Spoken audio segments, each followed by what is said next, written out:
بسم اللہ الرحمن الرحیم۔ یقیناً یوسف اور ان کے بھائیوں کے واقعے میں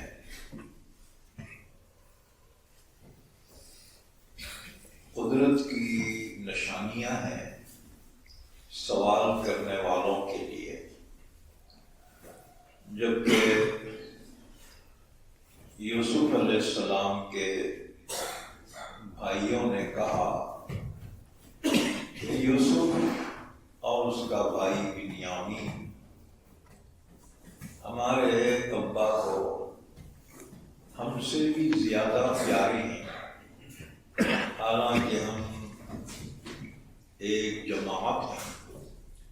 بے شک ہمارے والد یقیناً کھلی غلطی میں ہیں، لہذا قتل کر دو یوسف کو یا پھینک دو اس کو کسی سرزمین میں، تاکہ تمہارے والد کی توجہ تمہارے لیے خالص ہو جائے اور ہو جانا تم اس کے بعد نیک لوگ۔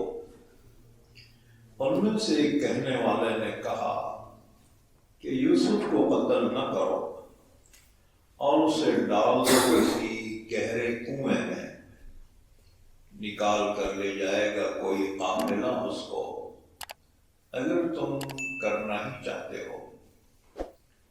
کہنے لگے یوسف کے بھائی، اے ہمارے ابا جان، آپ کو کیا ہو گیا ہے کہ آپ ہمارا بھروسہ ہی نہیں کرتے یوسف کے بارے میں، حالانکہ ہم یقیناً اس کے خیر خواہ ہیں۔ بھیجیے آپ یوسف کو ہمارے ساتھ کل، تاکہ وہ کھائے اور کھیلے، اور یقیناً ہم اس کی حفاظت کرنے والے ہیں۔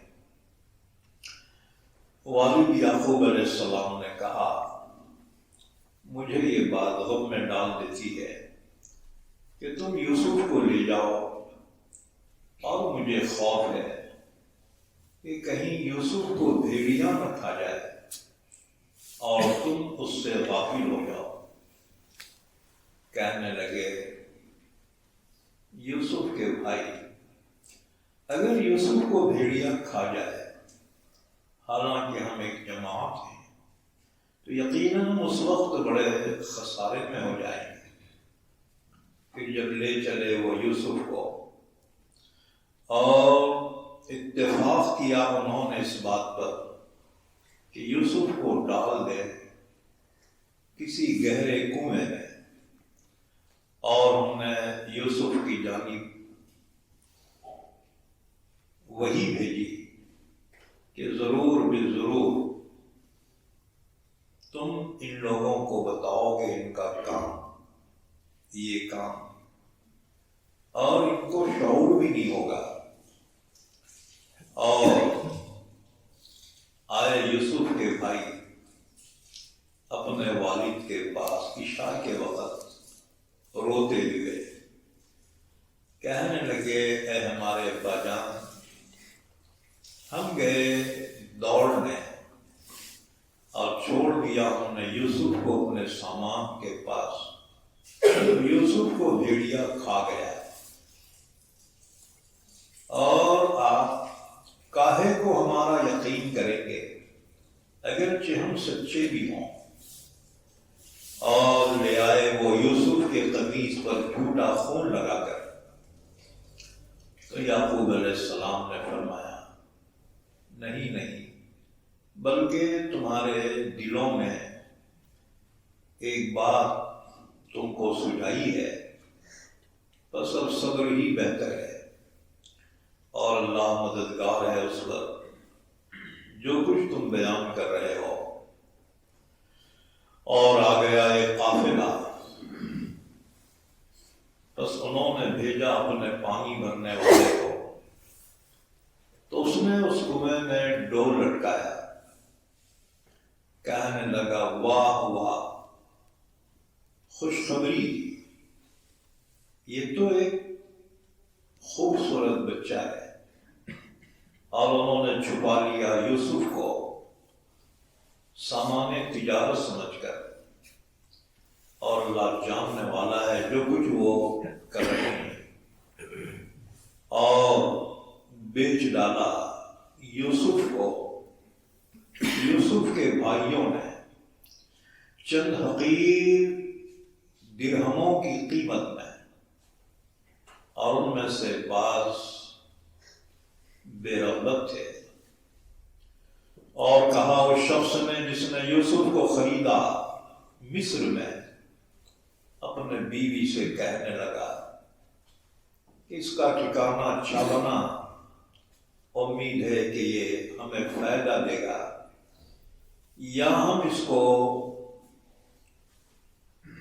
بیٹا بنا لیں گے۔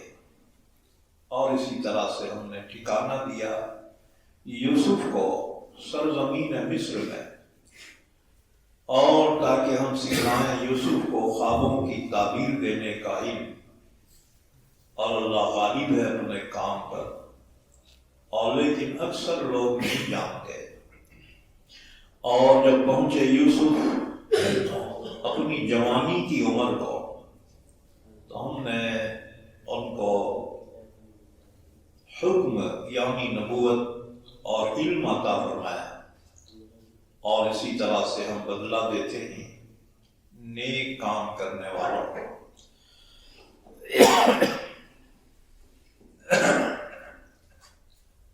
یہ سورہ یوسف ہے۔ آج سورہ یوسف کی آیت نمبر 7 سے لے کر آیت نمبر 22 تک پڑھی ہیں۔ ان آیتوں کا ان سے پہلی آیتوں سے یہ ہے کہ اللہ تعالیٰ نے سورہ یوسف میں حضرت یوسف علیہ السلام کا واقعہ بڑی تفصیل کے ساتھ بیان فرمایا، اور اس واقعے کو احسن القصص فرمایا۔ نحن نقص عليك احسن القصص بما اوحينا اليك هذا القرآن۔ اے نبی صلی اللہ علیہ وسلم، ہم آپ کو اس قرآن کے ذریعے ایک بہترین واقعہ بیان کر رہے ہیں، اس میں بڑی ہدایتیں ہیں، بڑی حکمتیں ہیں۔ حضرت یوسف علیہ السلام سے متعلق رسول اللہ صلی اللہ علیہ وسلم نے فرمایا کریم ابن کریم ابن کریم ابن کریم، یوسف بن یعقوب بن اسحاق بن ابراہیم۔ حضور نے فرمایا سب سے بہترین نسب حضرت یوسف علیہ السلام کا ہے، کہ یوسف خود پیغمبر ہے، ان کے والد یعقوب علیہ السلام بھی پیغمبر ہے، اور دادا اسحاق علیہ السلام بھی پیغمبر، پردادا حضرت ابراہیم علیہ السلام بھی پیغمبر۔ 4 پیڑھیاں جن کی پیغمبر ہوں، وہ خاندان کتنا عظیم ہوگا۔ تو آپ نے فرمایا کریم ابن کریم ابن کریم ابن کریم، یوسف بن یعقوب بن اسحاق بن ابراہیم۔ حضرت یوسف علیہ السلام کے متعلق ہم نے بیان کیا تھا کہ ان کے والد یعقوب علیہ السلام کی 2 بیویاں تھیں اور 2 مامیاں تھیں۔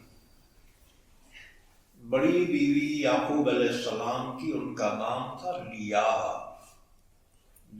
بن لیہ۔ یعقوب علیہ السلام کے ان سے 6 بیٹے پیدا ہوئے، یہودا، شمعون، روبیل، ربالون، لاوی اور یسجر۔ یہ لاوی کی نسل میں حضرت موسیٰ علیہ السلام پیدا ہوئے. موسیٰ علیہ السلام کے جد اعلیٰ لاوی بن یعقوب علیہ السلام. یہ 6 لڑکے یعقوب علیہ السلام کے بڑی بیوی لیا بنت لیان سے پیدا ہوئی، اور چھوٹی بیوی جن کا نام راحیل تھا، راحیل سے 2 بیٹے پیدا ہوئے، یوسف علیہ السلام اور بنیامین. یوسف علیہ السلام کے حقیقی بھائی بنیامین، ایک ہی بھائی. اسی طرح سے دونوں بامیوں سے 2 بیٹے پیدا ہوئے، دان، تفتالی، جاد اور عاشر. یہ 4 بیٹے 2 بامیوں سے پیدا ہوئے. کل ملا کر 12 بیٹے حضرت یعقوب علیہ السلام کے تھے. حضرت یوسف علیہ السلام کے گویا 11 بھائی تھے، ان میں سے بنیامین حقیقی بھائی اور باقی 10 سوتیلے بھائی تھے. بنیامین جب پیدا ہوا تو ان کی اماں راحیل کا انتقال ہوا، یعنی ڈیلیوری کے پیریڈ میں اماں کا انتقال ہو گیا. یہ 2 بچے بغیر ماں کے رہ گئے. یعقوب علیہ السلام کو ان بچوں پر خصوصی توجہ دینی پڑی، کیونکہ ماں مرے سے بچے تھے، باقی ان کی اماں زندہ تھی اور باقی بڑے تھے، شعور والے تھے. جبکہ یوسف علیہ السلام کی عمر بہت کم تھی اور ان کا بھائی چھوٹا دودھ پیتا بچہ ہے. یعقوب علیہ السلام نے ایک خاتون کا انتظام کیا جو بنیامین کو دودھ پلائے. اب یوسف علیہ السلام کے سلسلے میں فکر ہوئی کہ مامی سو بچہ ہے، یہ اس کی پرورش کون کرے گا. تو حضرت یعقوب علیہ السلام کی ایک بہن تھی. یعقوب علیہ السلام کی بہن نے کہا بھیا اس بچے کو میں پال لیتا ہوں. چنانچہ یعقوب علیہ السلام نے اپنی بہن کو ننھے سے یوسف کو دے دیا، پھوپھی کے پاس رہا، یہاں تک کہ حضرت یعقوب علیہ السلام نے اپنے بہن سے کہا اب میرا بچہ مجھے واپس دے دے. بہن کو یوسف علیہ السلام سے اتنی محبت ہو گئی تھی، بہت پیارے تھے یوسف علیہ السلام، بڑے حسین، بڑے خوبصورت. رسول اللہ صلی اللہ علیہ وسلم نے فرمایا میں نے معراج میں یوسف علیہ السلام کو دیکھا، 3 آسمان پہ. اللہ نے ان کو دنیا کا آدھا حسن عطا فرمایا تھا. آدھے میں ساری دنیا کی حسین و خوبصورت، اور آدھا حسن اللہ نے یوسف علیہ السلام کو عطا فرمایا تھا. تو پھوپھی کو یوسف علیہ السلام سے بڑی محبت ہوئی، چھوڑنا نہیں چاہتی تھی. لیکن یعقوب علیہ السلام نے فرمایا بہن اب میرا بچہ مجھے واپس دے دے. کہنے لگی بھیا 1-2 دن اور رک جائے پھر میں واپس کر دوں. پھوپھی نے سازش کی یوسف کو روکنے کے لیے کہ ان کے والد اسحاق علیہ السلام کا ایک کمر بند تھا. پہلے زمانے میں جبے پہنتے تھے نا، اس کے اوپر ایک رومال باندھ لیتے تھے. پرانے فوٹو دیکھے ہوں گے تو ڈرامے بھی دیکھتے ہو، تو وہ اس کو پٹکا کہتے ہیں، بیلٹ جسے ہم کہتے ہیں نا. پہلے رومال جو ہے ایسا لے کے بند دیتے تھے جبے کو. تو حضرت اسحاق علیہ السلام کا وہ پٹکا تھا، وہ رومال جو وراثت میں بیٹی کو ملا تھا، بڑی تھی ان کو ملا تھا. چنانچہ اس نے یہ کیا کہ یوسف علیہ السلام جو بچے تھے وہ رومال ان کی کمر میں باندھ دیا، اوپر سے جھبا پہنایا اور شور مچانا شروع کر دیا کہ ابا کا پٹکا کوئی تو بھی چرا لیا۔ یہ سب پری پلاننگ تھا۔ لہذا تلاش ہوئی، ہر ایک کے پاس پورے گھر میں کہیں نہیں ملا۔ پھر کہا کہ ہو سکتا ہے بچوں میں سے کسی نے لیا۔ اب بچوں کی تلاشی شروع ہوئی۔ یوسف علیہ السلام کا جھبا جب ہٹایا گیا تو کمر کو بندھا ہوا تھا وہ رومال۔ پھوپھی کہنے لگی شریعت ابراہیمی کے مطابق چوری کا سامان جس کے پاس ملے وہ مالک کا غلام ہو جاتا ہے۔ کم سے کم 4 سال اسے غلامی کرنی پڑے گی۔ اب شریعت کا مسئلہ تھا ان کی شریعت میں، چور کی سزا یہی تھی کہ وہ چور اس چیز کے مالک کا غلام ہو جاتا تھا۔ چنانچہ یعقوب علیہ السلام مجبور ہو گئے۔ ان کی بہن نے کہا بھیا دیکھ تیرے بچے کے پاس جو ہے وہ ابا کا رومال ملا ہے، لہذا شریعت کے مطابق سزا یہ ہے یا میرے پاس رہے گا شریعت کے مطابق۔ یعقوب علیہ السلام خاموش ہو گئے، شریعت کے آگے کیا۔ بہرحال جب تک پھوپھی زندہ رہی یوسف علیہ السلام اپنے پھوپھی کے آئے، پھوپھی کا انتقال ہو گیا، پھر آپ اپنے والد کے پاس آئے۔ والد آپ کو بہت چاہتے تھے کیونکہ خدمت گزار تھی۔ بھئی ایک شخص کی اگر 5-6 اولاد ہے، اس میں سے جو خدمت کرتا ہے اماں بابا کو اس سے محبت زیادہ ہو جاتی۔ اب دوسرے بھائیاں ہوٹل میں رہتے ہیں، کیا جی ان کو چاہ رہے ہمارے کو نہیں چاہ رہے، ان کو فلاٹ دی ہمارے کو نہیں دی، ارے انہیں خدمت کر رہا نا، ہے نا؟ تو جو فرما بردار ہوتے ہیں نا اس سے کچھ انسیت زیادہ ہو جاتی۔ تو یوسف علیہ السلام بچپن میں بڑے خدمت گزار اپنے والد کے، ہونے والے پیغمبر تھے۔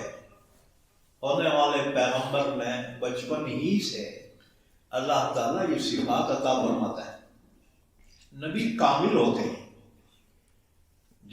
جسم کے اعتبار سے، اخلاق کے اعتبار سے، حسن و خوبصورتی کے اعتبار سے۔ ایک بات یاد رکھو، کوئی نبی بدصورت نہیں ہوا، سارے انبیاء انتہائی خوبصورت تھے اور سارے انبیاء اعلیٰ خاندان سے تھے اور سارے انبیاء شہر میں پیدا ہوئے، کوئی نبی دیہات میں پیدا نہیں ہوا۔ اللہ نے نبی کو کامل بنا کر دنیا میں بھیجا کیونکہ اللہ کے میسنجر تھے نا، لہذا اسے کامل ہونا ہی چاہیے۔ لہذا حضرت یوسف علیہ السلام سے یعقوب علیہ السلام کو بڑی دلی محبت ہو گئی۔ بس جی یہ جو سوتیلے بھائیاں تھے نا، 10 بڑے تھے، انہوں نے نوٹ کیا کہ کیا بات ہے ہمارے والد یوسف کو اور اس کے بھائی بنیامین کو زیادہ چاہتے ہیں، حالانکہ ہم تو کام کاج کرتے ہیں۔ یہ 10 جو سوتیلے تھے نا بڑے، یہ جانور چراتے تھے، بکریاں، میڈیاں، ہاں جی، محنت کرتے تھے۔ تو انہوں نے مشورہ کیا اور مشورے میں انہوں نے یہ شکایت کی کہ ہمارے والد کو تمام بیٹے برابر ہونا چاہیے، لیکن یہ کیا جی یوسف اور بنیامین کو زیادہ چاہتے ہیں۔ یاد رکھو آج کل سگے بھائیوں میں بھی رقابت ہے، حسد ہے۔ یہ تو سوتیلے تھے، فطری اعتبار سے سوتیلا پن تو ظاہر ہو رہی ہے۔ اللہ تعالیٰ نے اس واقعے کو خود ہی تفصیل سے بیان کرنا ہے۔ ہم آیتیں پڑھتے جائیں گے اور تفصیلی واقعہ بیان کرتے جائیں گے۔ لقد كان في يوسف وإخوته آيات للسائلين، یقیناً یوسف اور ان کے بھائیوں کے واقعے میں بڑی عبرتیں ہیں سوال کرنے والوں کے۔ اصل میں یہودیوں نے جو مدینے میں آباد تھے، یہودیوں کو جب پتہ چلا کہ مکے میں ایک نبی ظاہر ہوئے ہیں محمد ابن عبداللہ صلی اللہ علیہ وسلم، تو یہودیوں نے حضور کو آزمانے کے لیے ایک سوال بھجوایا، اور آپ سے سوال کیا گیا کہ اگر آپ سچے نبی ہیں تو یہ بتائیے کہ یعقوب علیہ السلام کے بیٹے مصر کیسے پہنچے اور یوسف علیہ السلام کا کیا واقعہ ہے، کیونکہ ان لوگوں کا وطن فلسطین تھا۔ اصل ابراہیم علیہ السلام کا وطن عراق میں بابل۔ ابراہیم علیہ السلام ہجرت کر کے ملک شام آئے، جارڈن ہوتے ہوئے فلسطین میں آئے اور اللہ کے حکم سے وہیں وطن بنا لیا۔ ابراہیم علیہ السلام کی قبر مبارک بھی فلسطین میں ہے۔ الخلیل ایک مقام ہے جو بیت المقدس سے کچھ دوری پر ہے، الخلیل جسے ہیبرون بھی کہا جاتا تھا، وہاں حضرت ابراہیم علیہ السلام نے قیام کرنا ہے، اور وہیں پر ان کے بیٹے اسحاق علیہ السلام پیدا ہوئے اور ان کی نسل وہیں آباد ہو گئی۔ ابراہیم علیہ السلام کے بڑے بیٹے اسماعیل علیہ السلام اپنی والدہ ہاجرہ علیہ السلام کے ساتھ مکے میں آباد ہو گئے تھے، تو یہیں پر کنعان ان کا وطن ہو گیا ہے، فلسطین۔ لیکن یوسف علیہ السلام کے زمانے میں جب یوسف علیہ السلام مصر پہنچے اور پھر ایک وقت آیا آپ مصر کے بادشاہ بن گئے، تو آپ نے اپنے والدین اور اپنے بھائیوں اور ان کی اولاد کو فلسطین سے ملک مصر میں بلایا تھا۔ مصر میں باضابطہ زمین خریدی تھی آپ نے، دریائے نیل کے کنارے، اور اپنے بھائیوں کے لیے مکانات بنوائے اور اپنے خاندان کو انہوں نے وہاں بسایا۔ 400 سال تک یہ خاندان مصر میں رہا۔ اس کے بعد یوسف علیہ السلام کا جب انتقال ہوا تو جو فرعون ملک مصر کا بادشاہ بنا، اس نے اس خاندان پر بڑا ظلم کیا کہ یہ پردیسی لوگ ہیں، بڑا ظلم کیا۔ بنی اسرائیل اللہ سے دعا مانگتے تھے، یا اللہ کوئی نجات دہندہ بھیج دے، اس ظالم سے ہمیں نجات دلائے۔ تو اس خاندان میں حضرت موسیٰ علیہ السلام پیدا ہوئے، اور موسیٰ علیہ السلام ہی ذریعہ بنے فرعون سے نجات دلانے کا، جیسا کہ سورہ بقرہ میں اور دیگر مقامات پہ اللہ نے اس واقعے کو بیان کرنا ہے۔ تو بہرحال یہودیوں نے یہی سوال کیا، اور ایک بات یاد رکھو، عرب لوگ یوسف علیہ السلام کے واقعے سے ناواقف تھے، اس کو نہیں معلوم تھا عربوں کو یوسف علیہ السلام کا کیا واقعہ ہے۔ یہ واقعہ یا تو یہودی جانتے تھے یا عیسائی جانتے تھے، کیونکہ ان کی کتابوں میں، تورات میں، انجیل میں یہ واقعہ مذکور تھا، لیکن عرب لوگ نہیں جانتے تھے۔ اس لیے اللہ نے فرمایا وَإِن كُنتَ مِن قَبْلِهِ لَمِنَ الْغَافِلِينَ، اے نبی صلی اللہ علیہ وسلم، ہم نے قرآن میں یہ واقعہ بیان کیا تب آپ کو اس کا علم ہوا، ورنہ اس سے پہلے آپ نہیں جانتے تھے۔ وَإِن كُنْتَ مِن قَبْلِهِ لَمِنَ الْغَافِلِينَ، اس سے پہلے آپ نہیں جانتے تھے کیونکہ اس واقعے کا چرچا ہی نہیں تھا عرب میں۔ قرآن پاک کے ذریعے سے اللہ نے اپنے نبی کو یہ واقعہ بیان کیا۔ تو بہرحال یہودیوں نے سوال کیا تھا کہ یعقوب علیہ السلام ملک شام سے ملک مصر کس طرح منتقل ہوئے اور ان کی اولاد مصر کیسے پہنچی اور کیا واقعہ ہے اس کا؟ تو اللہ تعالیٰ نے ان کے جواب میں یہ سورہ یوسف اور یوسف علیہ السلام کا تفصیلی واقعہ بیان کرنا ہے۔ لَقَدْ كَانَ فِي يُوسُفَ وَإِخْوَتِهِ آيَاتٌ لِلسَّائِلِينَ، یقیناً یوسف اور ان کے بھائیوں کے قصے میں قدرت کی عبرت کی نشانیاں ہیں سوال کرنے والوں کے۔ یوسف یہ عبرانی لفظ ہے، عربی میں منتقل ہوا، اور مصری لوگ یوسف علیہ السلام کہتے تھے یوزار سیف، مصری زبان میں یوزار سیف، یاد رکھو۔ تو یوسف علیہ السلام کا واقعہ اللہ نے خود بیان کرنا ہے۔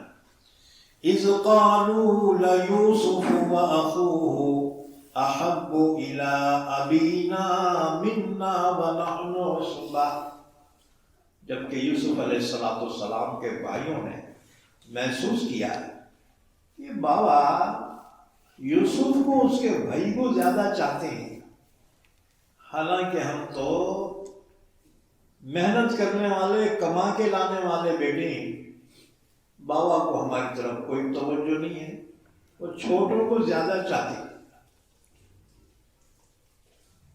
اِذْ قَالُوا، جبکہ یوسف کے بھائیوں نے آپس میں مشورہ کرتے ہوئے کہا لَيُوسُفُ وَأَخُوهُ أَحَبُّ إِلَىٰ أَبِينَا مِنَّا وَنَحْنُ عُصْبَةٌ، یوسف اور اس کا بھائی بنیامین ہمارے بابا کو ہم سے بھی زیادہ پیارے ہیں، حالانکہ ہم ایک جماعت ہیں۔ إِنَّ أَبَانَا لَفِي ضَلَالٍ مُبِينٍ، یقیناً ہمارے بابا کھلم کھلی غلطی میں پڑے ہوئے ہیں۔ اس سے بات معلوم ہوئی کہ ماں باپ کو چاہیے اپنے پوری اولاد کو یکساں طور سے دیکھیں، یکساں طور سے معاملہ کریں، کسی کو چڑھا رہے، کس کو اتار رہے، کس کو خرید کر رہے، کس کو دور کر رہے، اس سے دشمنیاں پیدا ہوتی ہیں۔ یاد رکھو یہ دیوانی عدالت رہتی نا، ایک تو فوجداری رہتی اور ایک دیوانی عدالت، واقعہ وہ دیوانی ہے، اس میں کس کے کیسا رہتے؟ برادری کے کیسا، بھائیاں کے کیسا، اب وہ کب تک رہتے؟ وہ دونوں مرے تک رہتے، وہ کیسا بڑھتے رہتے اور پورا حیث و جائیداد اس میں جو ہے اونے پونے بیچ کے لڑتے رہتے۔ ایمان والوں اپنا دل بڑا کرو، اللہ تمہیں بہت نوازیں گے۔ اس لیے دیکھو اپنے بھائیوں کی جائیداد پہ نظر نہ کرو، بلکہ نیت کرو اپنا حصہ بھی اپنے بھائی کو دے دو۔ اور یہ بات جو ہے یقینی ہے، جنہوں نے اپنا بھائیوں سے حصہ نہیں لیا، بھائیوں کو دے دیا، اللہ نے اتنا نوازا، آخر بھائیاں پھر محتاج ہو کے ان کے پاس آ گئے۔ اللہ نوازے گا، نیت رکھو اچھی، لالچ نہ کرو۔ تم کیسا کرے مقصد، ہم کرے بول کے بول رہے ہے جی۔ ہم نے تینوں بھائیوں سے کہا بھائی میں نہیں لیتا، تم سب لے۔ اللہ نے اتنا نوازا جس کا آپ اندازہ نہیں لگا سکتے۔ نیت صاف رکھو، نیت میں حرص لالچ نہیں، کیونکہ حریص کبھی سرسبز نہیں ہو سکتا ہے، سبھی ہونے پونے لگا دے کے پھر محتاج ہو جاتا ہے۔ یاد رکھو اپنا دل ہمیشہ بڑا. اللہ نے واقعہ بیان فرمایا، یہ بھائیوں نے یوسف علیہ السلام سے حسد کیا. حسد کسے کہتے ہیں؟ حسد کہتے ہیں کسی کی نعمت کو دیکھ کر یہ تمنا کرنا کہ وہ نعمت اس سے چھین لی جائے. میرے کو ملو نہ کو ملو، اس کے پاس نہیں رہنا ہے. اسے کہیں گے حسد. اور حسد ایسی بیماری ہے جو موت تک ساتھ رہتی ہے. حسد اندر سے اندر انسان کو کھا جاتا ہے. تم دل جو ہے بڑا کرو، اللہ تم کو نوازے گا. فرمایا ان ابانا لفی ضلال مبین. بھایا کہنے لگے ہمارے بابا تو کھلم کھلی غلطی کر رہے ہیں، چھوٹوں کو چاہ رہے ہمارے کو نہیں چاہ رہے. حالانکہ یہ مطلب نہیں تھا. حضرت یعقوب علیہ السلام تو وقت کے پیغمبر تھے. پیغمبر ناانصافی کیسے کر سکتا تھا؟ تو اس کا مطلب یہ تھا یہ چھوٹے بچے ہیں، ابھی کمزور ہیں، ان کی اماں بھی نہیں ہے، لہذا بابا کو توجہ دینا ضروری تھی. تو یعقوب علیہ السلام پیغمبر تھے، بے انصافی حد تک بھی نہیں کر سکتے تھے. لیکن بڑے بھائی نے سمجھے کہ بابا ہماری حق طلبی کر رہے ہیں. بہرحال کیا کرنا؟ اب انہوں نے جو ہے مشورے میں یوسف کے بارے میں فیصلہ کیا. اقتلوا یوسف او اطرحوه ارضا یخل لکم وجہ ابیکم وتکونوا من بعدہ قوما صالحین. کہنے لگے یوسف کو ختم کرو، یہ کاٹا نکال دو. بعد میں توبہ کرنا، اللہ بہت غفور رحیم، اللہ معاف کر دے گا، مگر ایک کاٹا نکال دو پہلے. اقتلوا یوسف. کون جو ہے مشورہ کر رہے ہیں؟ بھائیاں، ایک باپ کی اولاد. یہ حسد ہے. یہ اللہ نے فرمایا وَمِن شَرِّ حَاسِدٍ إِذَا حَسَدَ. اللہ میں تیری پناہ میں آتا ہوں حسد کرنے والے کی حسد سے، جب وہ حسد کرے. اللہ حاسدین سے بچائے. اچھا جی، حسد عوام میں نہیں، خواص میں ہوتا ہے. انہیں علم والا رہتے، انہیں دین والا رہتے، انہیں حاجی رہتے. انہیں یہ حسد جو ہے ایسی بیماری ہے، یہ سلو پائزن ہے. یہ ہلو ہلو مار دیتی اس کو، اندر ہی اندر آڑتے رہتا، گھلتے رہتا. لیکن یاد رکھو حاسد کبھی سرسبز نہیں ہوتا. بہرحال یوسف علیہ السلام کے بھائیوں نے یوسف کے خلاف سازش کی اور فیصلہ کیا. اقتلوا یوسف، یوسف کو قتل کرو. او اطرحوه ارضا، یا اس کو لے جا کے دور کہاں تو بھی پھینک کے آؤ. انہیں پلٹ کے واپس ہی نہیں آنا بابا کے پاس. او اطرحوه ارضا، کسی دور دراز مقام پہ لے جا کے اسے چھوڑ کے آؤ، پھینک کے آؤ اس کو. یخل لکم وجہ ابیکم، اس کے بعد تمہارے بابا کی توجہ تمہارے لیے خالص ہو جائے گی. انہیں نہیں رہے گا نا بابا پھر تمہارے کو چاہتے. اب رہ گئی بات یہ گناہ. وَتَكُونُوا مِن بَعْدِهِ قَوْمًا صَالِحِينَ، بعد میں توبہ کر کے نیک بن جانا. پھر کوئی گناہ نہیں کرنا، خالی ٹچ کرو. یوسف کا کاٹا نکال دو، بعد میں توبہ کر کے نیک بن جاؤ. قَالَ قَائِلٌ مِّنْهُمْ لَا تَقْتُلُوا يُوسُفَ وَأَلْقُوهُ فِي غَيَابَتِ الْجُبِّ يَلْتَقِطْهُ بَعْضُ السَّيَّارَةِ إِن كُنتُمْ فَاعِلِينَ.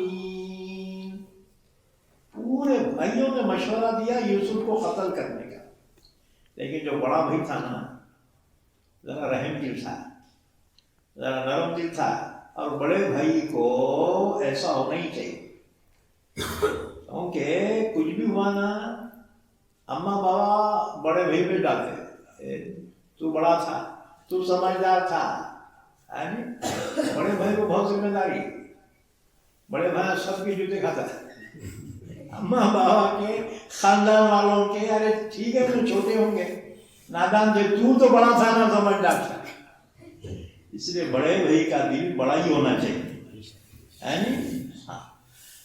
تو بڑا جو تھا اس میں، اس کا نام تھا یہودا۔ یہودا ذرا نرم دل تھا۔ دوسری روایت ہے کہ بڑا جو تھا سمجھدار، اس کا نام تھا لاوی۔ یہ لاوی حضرت موسیٰ علیہ السلام کے جد اعلیٰ ہونا، موسیٰ علیہ السلام ان کی نسل میں پیدا ہوئے۔ بہرحال یہودا ہو یا لاوی ہو، اللہ نے فرمایا ان میں سے ایک نے کہا، قال قائل منهم لا تقتلوا یوسف، دیکھو یوسف کو قتل نہ کو کرو، ماں کو چھوٹا بچہ ہے، ماں مرے سو بچہ ہے، میں حسد میں آ کر اس کو قتل نہ کو کرو۔ اب یہ 9 بدل گئے نا، تو بیچ میں بولا نا، تیر کو بھی ختم کر دیتے، کیونکہ میجارٹی ان لا، اکثریت جدھر ہو جائے قانون بن جاتا ہے، چاہے ان میں عقل ہو نہ کو۔ اللہ مہربان نے کہا تھا، عجیب بات کہی تھی جمہوریت کے بارے میں، کہ 200 گدھے مل کر ایک انسانی فکر اس میں نہیں آ سکتا۔ عقل مندی الگ چیز ہے اور کثرت تعداد الگ چیز ہے۔ اسلام اکثریت پہ فیصلے نہیں کرتا ہے، اسلام کا معیار وہ ہے سمجھ بوجھ، عقل مندی۔ اسی لیے حضور صحابہ سے فرماتے تھے، لِيَلِيَنِي مِنْكُمْ أُولُو الْأَحْلَامِ وَالنُّهَىٰ، حضور فرماتے میرے قریب عقل مند لوگ رہیں، ورنہ لوگ گھس کے آگے بڑھتے نا، میں مول صاحب کے قریب بیٹھتے، تو صحابہ تو حضور کے بڑے چاہنے والے تھے نا، ہر ایک کی کوشش ہوتی صف اول میں حضور کے قریب۔ حضور نے فرمایا خبردار، لِيَلِيَنِي مِنْكُمْ أُولُو الْأَحْلَامِ وَالنُّهَىٰ، میرے قریب عقل مند لوگ رہے، عقل مند۔ اسی لیے دیکھو ابو بکر صدیق، حضرت عمر، حضرت عثمان، علی، یہ جو سمجھدار صحابہ تھے، حضور ان کو قریب بٹھاتے تھے، اور حضور نے تو فرمایا تھا ابو بکر عمر کے بارے میں، میرے 2 وزیر آسمان میں ہیں اور 2 وزیر زمین پر ہیں۔ حضور نے فرمایا میرے 2 وزیر آسمان میں ہیں، 2 وزیر زمین میں ہیں، آسمان میں جبرائیل اور میکائیل، اور زمین پر ابو بکر اور عمر ہیں۔ حضور نے فرمایا تھا ابو بکر عمر سے، اگر کسی بات پر تم دونوں متفق ہو جاؤ تو میں تمہاری مخالفت نہیں کروں گا، جو تمہارا ججمنٹ ہوگا وہ میرا ہوگا۔ لیکن اکثر دونوں کی رائے میں اختلاف ہو جاتا تھا۔ ابو بکر کی سوچ وہی ہوتی تھی جو اللہ کے نبی کی سوچ ہوتی تھی، اور عمر کی سوچ وہی ہوتی تھی جو اللہ کا منشا ہوتا تھا۔ بدر کے قیدیوں کے بارے میں حضور نے مشورہ طلب کیا، 70 قیدی تھے، حضور نے فرمایا ان کے بارے میں کیا کرنا؟ ابو بکر صدیق سے پوچھا، تم مشورہ دو۔ ابو بکر نے کہا یا رسول اللہ، آپ ان کے ساتھ نرمی کا معاملہ کیجیے، یہ آپ کے اپنے رشتہ دار ہیں، برادری ہیں، یا رسول اللہ انہوں نے جو کچھ حرکت کی ہے ان سے کچھ فدیہ لے کر، جرمانہ لے کر ان کو چھوڑ دو۔ ہو سکتا ہے اللہ ان کو پھر ہدایت دے دے۔ حضور کو رائے پسند ہے۔ عمر سے پوچھا، عمر تیری کیا رائے؟ عمر نے کہا یا رسول اللہ میری رائے تو یہ ہے کہ اب موقع دیا ہے اللہ نے، ان سب کو قتل کر دو، ان سب کو کھپائی دو بیٹو، سب کو قتل کر دو۔ اور کہا حضور آپ کو یاد ہے مکے میں کتنی تکلیفیں پہنچائی تھی؟ عمر نے یاد دلایا اور مشورہ دیا، میں تو یہ کہتا ہوں کہ اس میں جس کے قریبی رشتہ دار ہیں نا انہوں اپنے ہاتھوں سے ان کو قتل کر دو۔ علی کو حکم دے کہ اپنے بھائی عقیل کو قتل کر دو۔ تو دوسرے صحابہ کہنے لگے ہاں یہ عمر مشورہ اس وجہ سے دے رہا بیٹا اس کا کوئی رشتہ دار نہیں ہے، وہ قیدیوں میں عمر کا کوئی بھی نہیں ہے۔ اور واقعتاً عمر کا جو خاندان کا قبیلہ بنو عدی، یاد رکھو، ابو بکر صدیق کا قبیلہ تھا بنو تمیم، اور عمر کا قبیلہ بنو عدی، عثمان غنی کا قبیلہ بنو امیہ، اور حضرت علی کا قبیلہ بنو ہاشم۔ تو عمر نے مشورہ دیا کہ یا رسول اللہ میں تو یہ کہتا ہوں کہ اس میں جس کا جو قریبی رشتہ دار ہے نا وہ اس کو قتل کر۔ دوسرے صحابہ کہنا ہاں یہ عمر کا بیٹے کا کوئی رشتہ دار نہیں ہے اس لیے میں ایسا مشورہ دیا۔ بہرحال حضور نے ابو عبیدہ ابن الجراح سے پوچھا تمہاری کیا ہے؟ ان کا حضور جو عمر کی رائے وہ میری رائے، ان میں سے کو بھی زندہ نہ بچو، پوروں کو قتل کر دو تاکہ اسلام کی دھاگ بیٹھ جائیں گے ان کے دلوں میں۔ لیکن حضور نے فیصلہ وہی کیا جو ابو بکر نے رائے دی تھی۔ آپ نے فرمایا ٹھیک ہے ہر قیدی 4000 درہم پیش کرے اور آزاد ہو جائے۔ مکے میں ایک آدمی کو بھیجا، اعلان ہوا وہاں کہ تم اپنے قیدیوں کو چھڑانا ہے نا 4000 درہم پیش کرو، فدیہ، اپنے قیدیوں کو آزاد کرو۔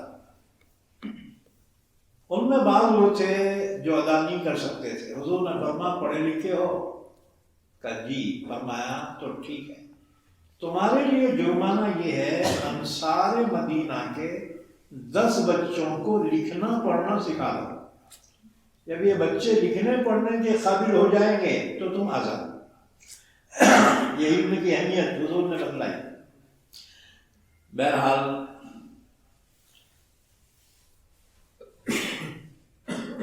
تو اللہ تعالیٰ نے فرمایا قال قائل منهم لا تقتلوا یوسف، وہ 10 میں سے جو بڑا تھا یہودا، اس نے کہا دیکھو یوسف کو قتل نہ کرو کیونکہ بچہ ہے، معصوم بچہ ہے، ماں مرے سو بچہ ہے، اتنا بڑا ایکشن مت لو، قتل نہ کرو۔ ہاں دوسرا ایک آپشن ہے کیا؟ وَأَلْقُوهُ فِي غَيَابَةِ الْجُبِّ، گاؤں سے بہت دور ایک اجاڑ کنواں ہے، وہ کنویں میں لے جا کے اس کو پھینک دے، مرا تو مر جائے گا، تمہاری مراد پوری ہو جائے گی۔ اور اگر کوئی قافلہ بھٹک کے آ گیا، پانی نکالنے کے واسطے ڈور لٹکایا اور اس کو دیکھ کر نکال دیا اور کہیں لے جا کے بیچ دیا تو بھی تمہاری مراد پوری ہو جائے۔ وَأَلْقُوهُ فِي غَيَابَةِ الْجُبِّ، اور اس کو ڈال دو کسی گہرے کنویں میں، يَلْتَقِطُهُ بَعْضُ السَّيَّارَةِ، کوئی قافلہ آ جائے گا اس کو نکال کر لے جائے گا۔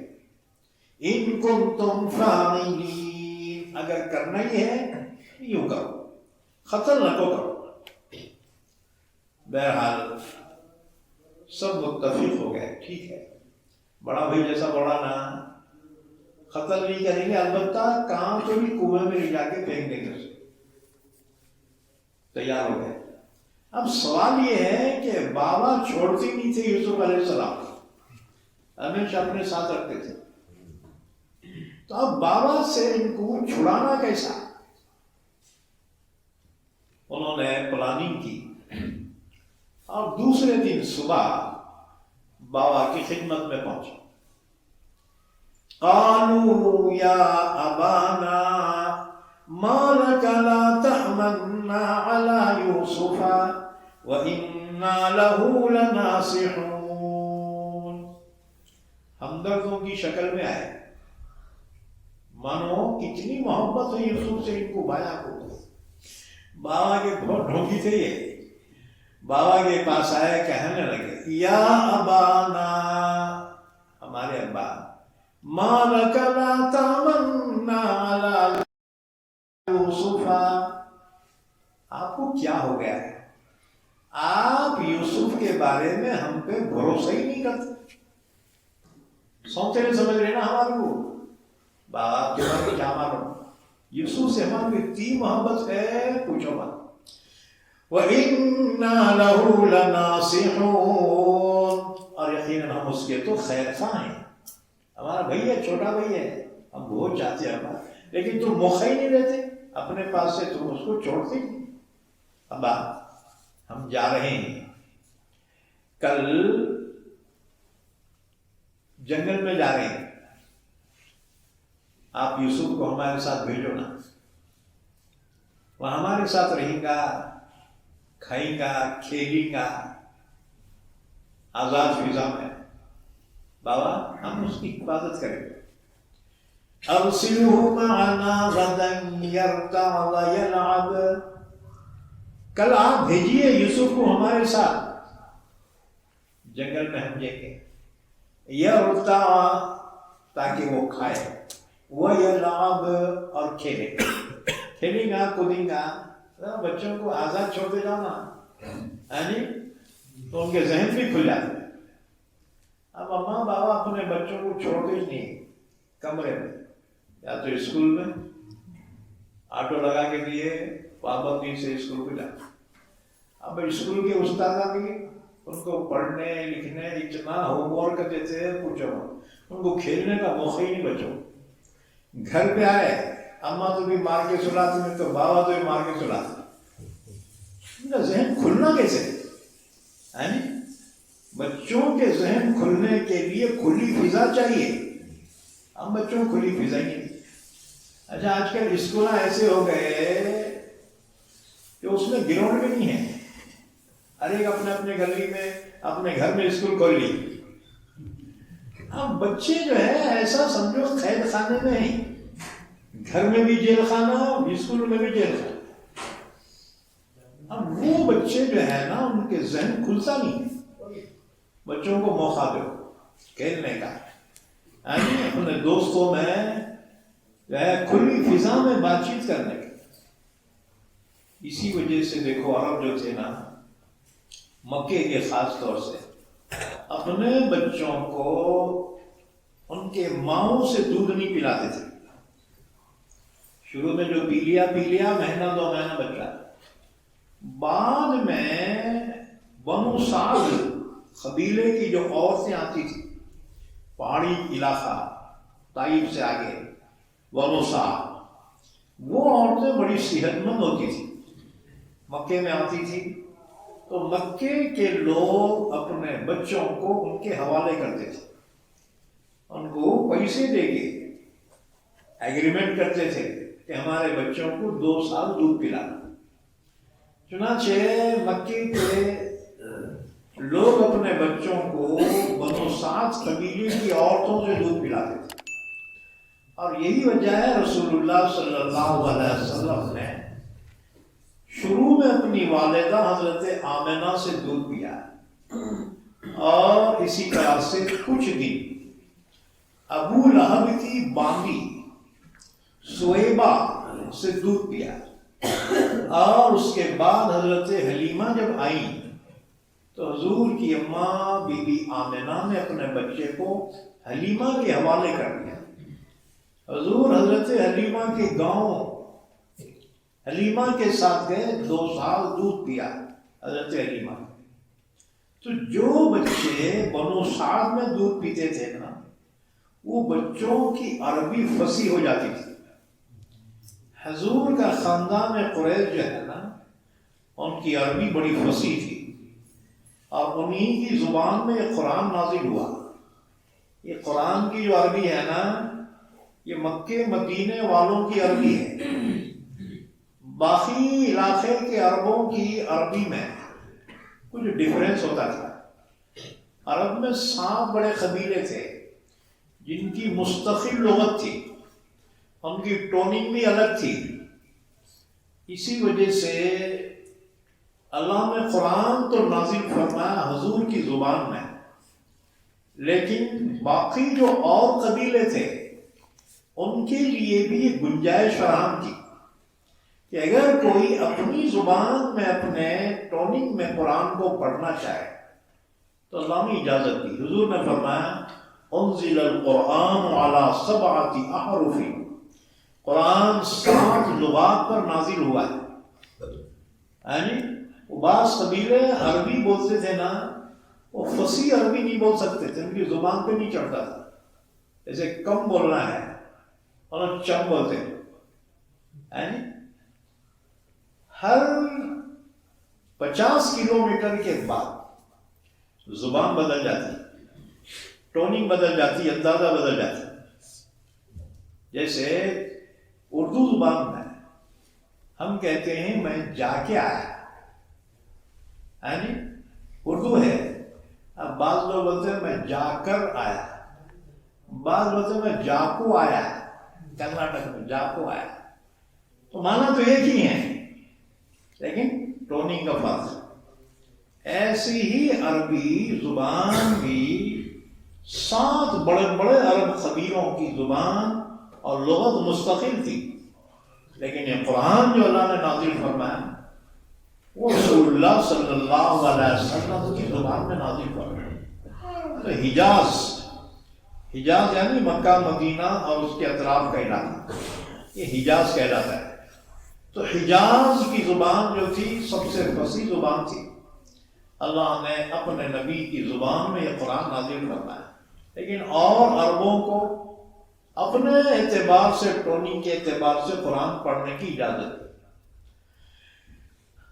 ایک مرتبہ حضرت عمر نے ایک صاحب کو قرآن پڑھتے سنا۔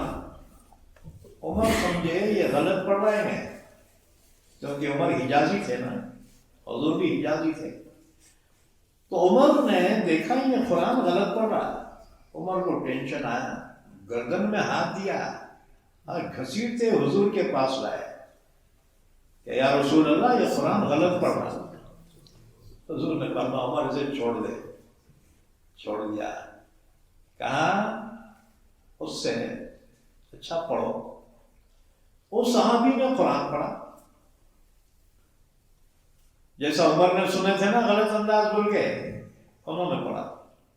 حضور نے فرمایا عمر اب تم پڑھو۔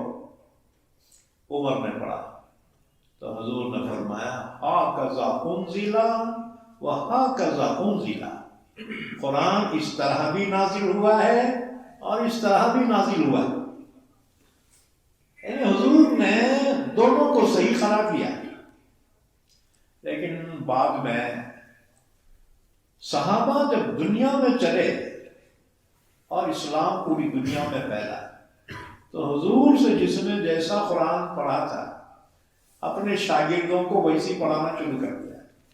اب اتنے اختلاف ہو گئے کہ ایک صحابی سے پڑھا ہوا دوسرے صحابی کے شاگرد سے کہتا تھا تو قرآن غلط پڑھ رہا، میں صحیح پڑھ رہا، انہیں مطلب میں صحیح ہوں تو غلط ہے۔ اب جو اختلاف ہو گئے عثمان غنی کو اطلاع دی گئی، آپ نے پھر تمام کو ایک لغت پہ جمع فرمایا، ایک لغت پہ، حجازی لغت پہ قرآن کو جمع کیا اور فرمایا اب کوئی قرآن اس کے علاوہ نہیں پڑھے گا۔ تمام باقی نسخے ضبط کر لیے عثمان غنی نے، اور یہ حجاز کی جو لغت ہے، حضور کی زبان میں جو قرآن نازل ہوا آپ نے حکم دیا یہی اصل کہلائے گا، یہی اصل کہلائے گا، اب اس کے علاوہ جو کوئی پڑھے گا وہ درست نہیں ہے۔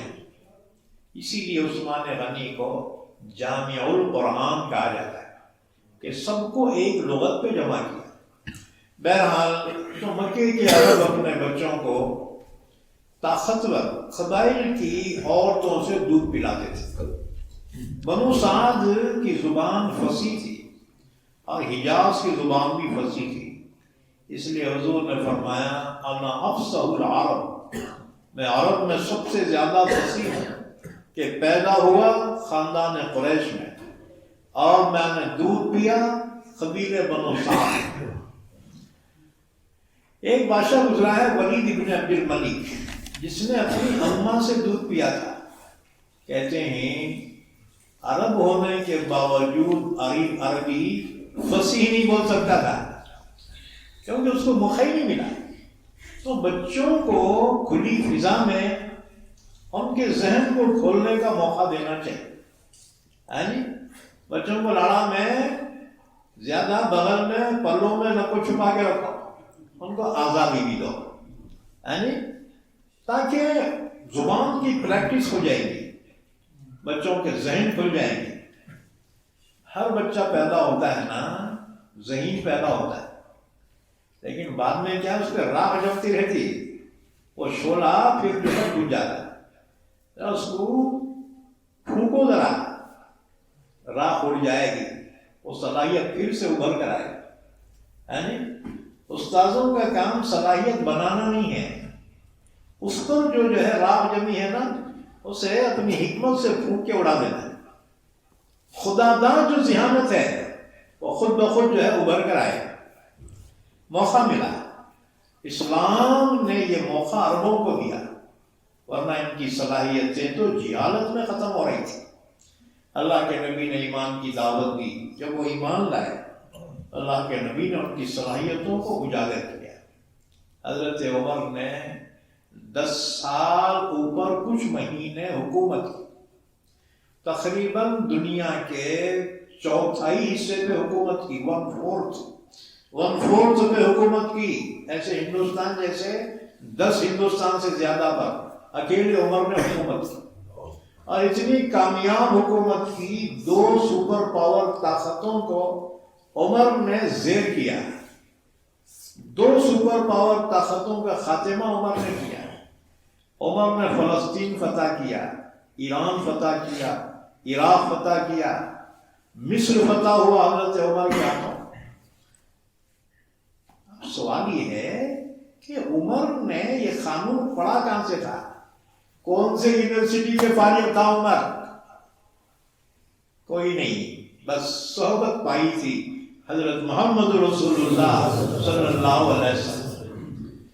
جو صلاحیتیں چھپی ہوئی تھی نا، دبی ہوئی تھی، اللہ کے نبی نے ان کو اجاگر کیا، اسلام نے ان کی صلاحیتوں کو ظاہر کیا۔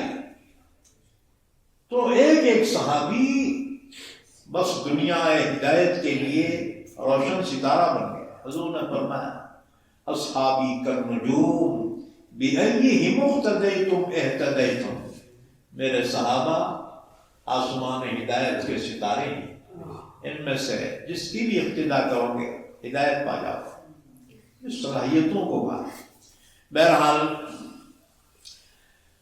بھائیوں نے حضرت یوسف کے بارے میں ماوا سے کہا ارسلہ معنا غدا یرتع ویلعب، ابا یوسف کو ہمیشہ اپنے ساتھی رکھتے ہیں، پھر ہمارے ساتھ بھی بھیجو نا جی، کل ہم جا رہے نا، ہم جو ہے کھیت کو جا رہے کل جنگل کو، ہمارے چھوٹا بھائی ہے یوسف، ہم کتنا ہم اس کو لاڑ کرنا چاہتے ہیں لیکن تم چھوڑتے نہیں۔ ابا کل ہم جا رہے، کیسا بھی چھوڑو گی، ہم جاتے۔ یرتع ویلعب، کھلی فضا میں کھائے گا اور کھیلے گا۔ وَإِنَّا لَهُ لَنَاصِحُ لَحَافِظُونَ، اندیشہ تھا بابا بھیجتے کہ نہیں بھیجتے، اس لیے پہلی کا بابا تو فکر نہ کرو، ہم حفاظت کرنے والے ہیں، اپنے بھائی کی حفاظت ہم کریں گے۔ حضرت یعقوب نے سنا اچھا اتفاقاً رات میں یعقوب علیہ السلام نے خواب دیکھا. اور ایک بات یاد رکھو، نبی کا خواب سچا ہوتا ہے. حضور صلی اللہ علیہ وسلم پر قرآن پاک نازل ہونے سے پہلے ابتدائے نبوت میں 6 مہینے تک صرف خواباں دکھتے تھے.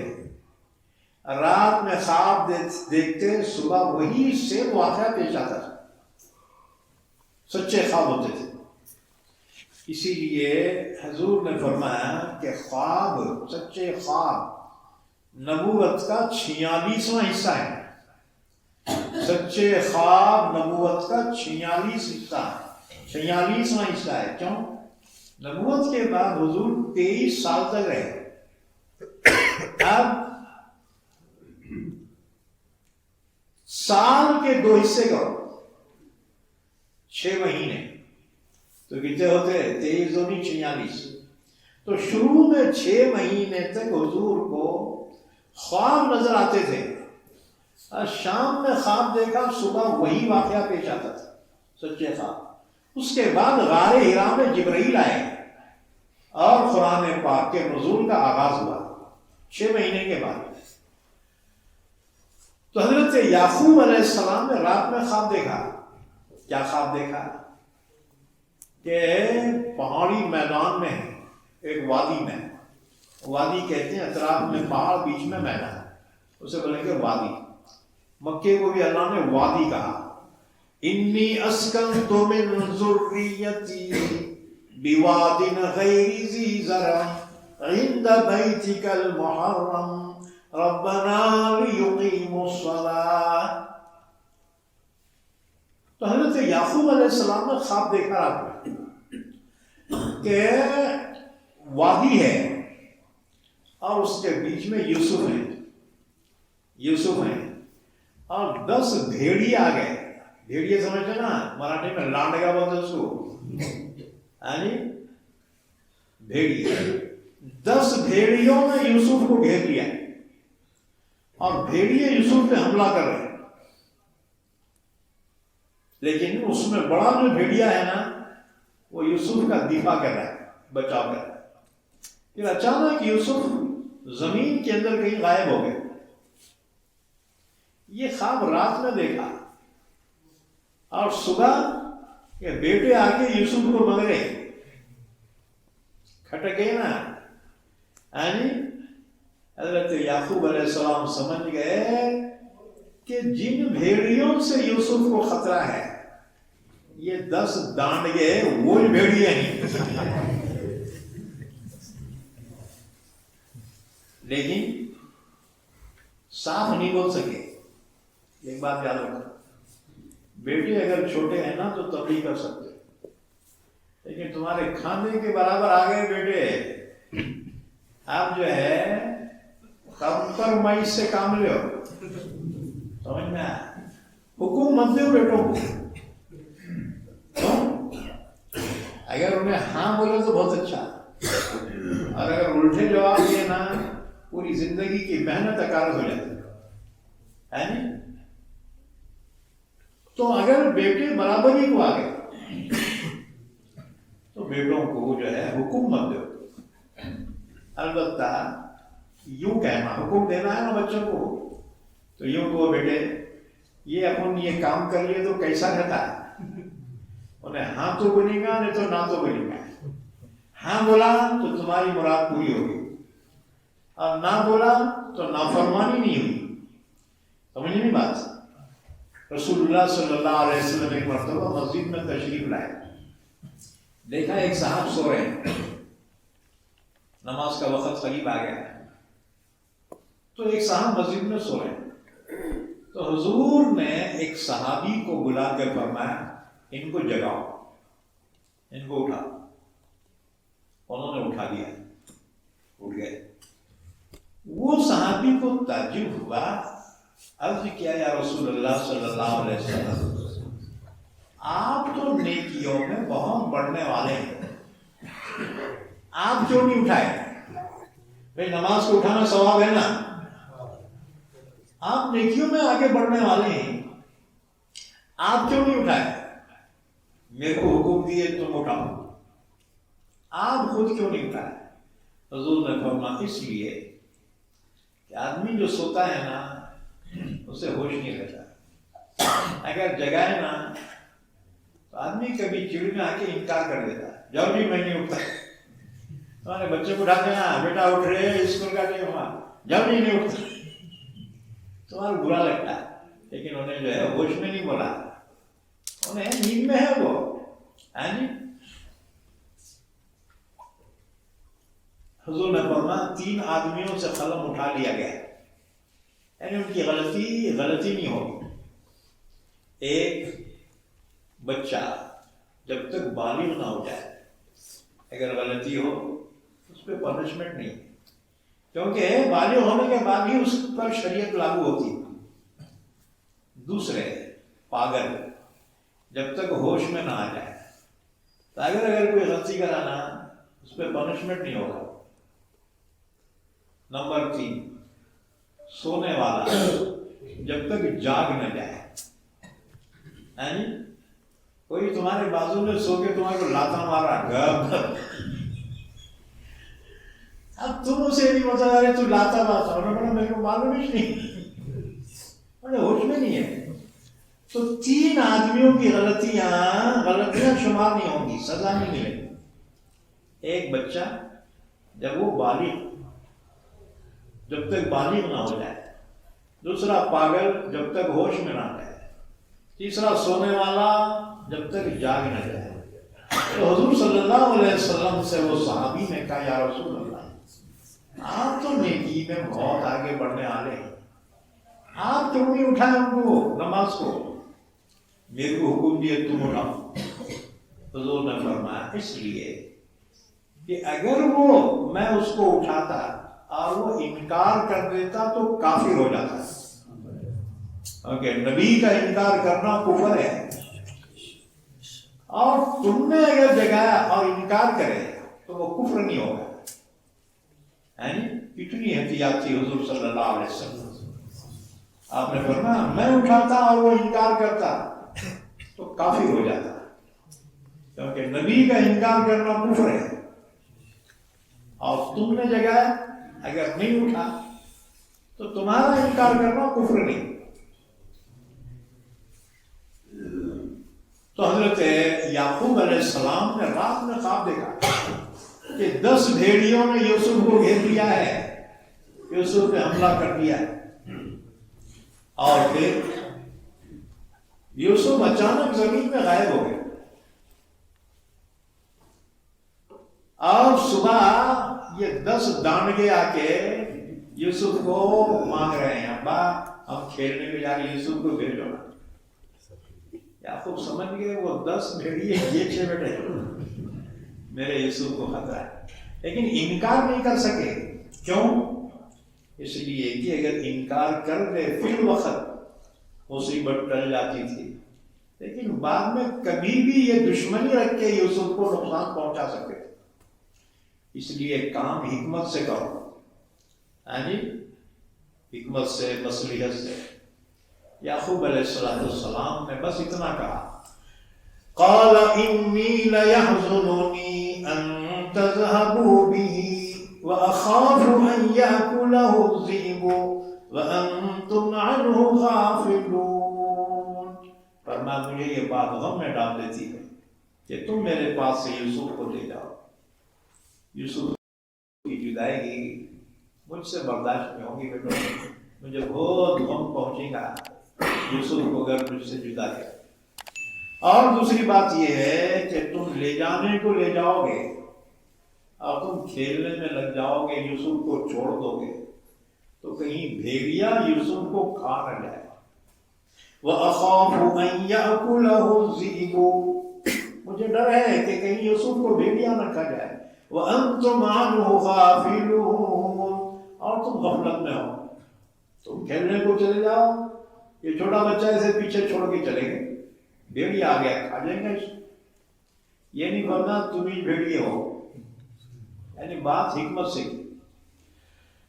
اب انہوں نے دیکھا رے اپنا پلان کھسک رہا تھا، یہ بڑے حضرت جو ہے یہ بڑے حضرت نہیں بھیجتے چاہے گی، تو فوراً کہا قالوا لئن أكله الذئب ونحن عصبة إنا إذا لخاسرون۔ کہا بابا کیا باتیں کریں گے، ہم 10 ہیں، جوان ہیں، ہمارے ہوتے ہوئے بھیڑیے کی مجا یوسف کو کھا جائے؟ آپ خواہ دل میں اندیشہ لگائے رکھے،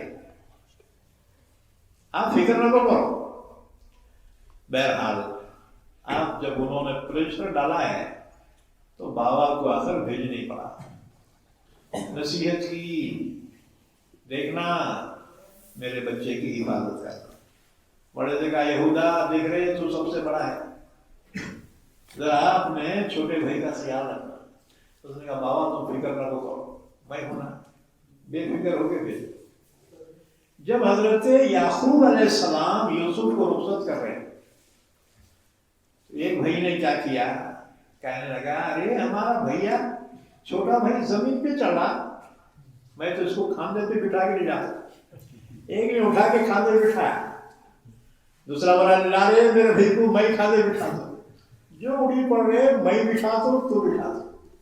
یہ منظر دیکھ کر یعقوب علیہ السلام کو اپنی سوچ پہ افسوس ہوا کہ میں ان کے بارے میں غلط سوچ رہا تھا، یہ تو کتنی محبت کرتے ہیں اپنے بھائی یوسف سے۔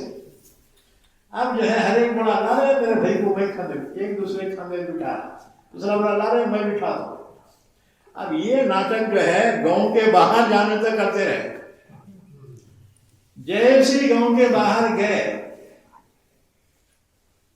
تو ایک بولا گیا کیا رے بوڑھا، گیا کیا رے، ارے گیا رے بوڑھا، جس کے کھاندے پہ یوسف تھے، انہیں اٹھا کے یوسف کو زمین پہ زور سے پٹکا اور کہا وہ چاند ستارے، چاند سورج اور 11 ستاروں کو مدد کے لیے بلا، جو خواب دیکھا تھا نا ان کو بلا، تیری کوئی مدد آج نہیں کرے گا۔ اٹھا کے مارنا شروع کر دیا نا، جھاپڑا، بھاگتے جاتے دوسرے بھیا بچاؤ رہے انہیں مارتا، تیسرے کا بھیا بچا رہے انہیں مارتا، اتنا مارے یوسف کو، بڑا بلا رہے مر جائیں گا، رے مر جائیں گا انہیں، تم مجھ سے وعدہ کر چکے ہو قتل نہیں کرو گے، تب جا کے انہوں مارنا بند کر دیا۔ اصل میں ان کو ٹینشن اس بات کا تھا، حضرت یوسف کی عمر جب 7 سال کی تھی، خواب دیکھا تھا، اللہ نے خواب بیان کیا، اذ قال یوسف لأبیہ یا ابت انی رأیت 11 کوکبا والشمس والقمر رأیتهم لی ساجدین۔ 7 سال کی عمر میں خواب دیکھا تھا کہ آسمان سے سورج چاند اتر کر آئے ہیں، 11 ستارے اتر کر آئے ہیں، یوسف کے قدموں میں سجدہ کر رہے ہیں۔ یہ خواب اپنے والد سے بیان کیا تو یعقوب علیہ السلام نے فرمایا قال یا بنی لا تقصص رؤیاک علی اخوتک فیکیدوا لک کیدا ان الشیطان للانسان عدو مبین۔ خواب سن کر بابا نے کہا بیٹے یہ خواب اپنے بھائیوں کو نہ کو بولو، اگر تیرے بھائیاں سن لیے نا تیرے خلاف سازش کرے گا، ان کو اور حسد ہو جائے گا، تیرے سے دشمنی ہو جائے گی۔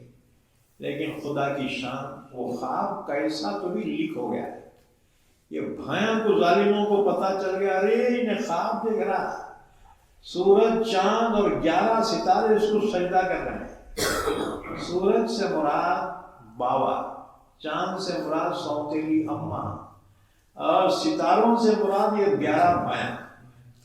سمجھ گئے، اتنی عقل تو تھی ان میں، انہوں نے کہا ارے انہیں تو خواب دیکھ رہا، اور وہ سورج چاند اور 11 ستارے ہمیشہ اس کو سجدہ کر رہے ہیں۔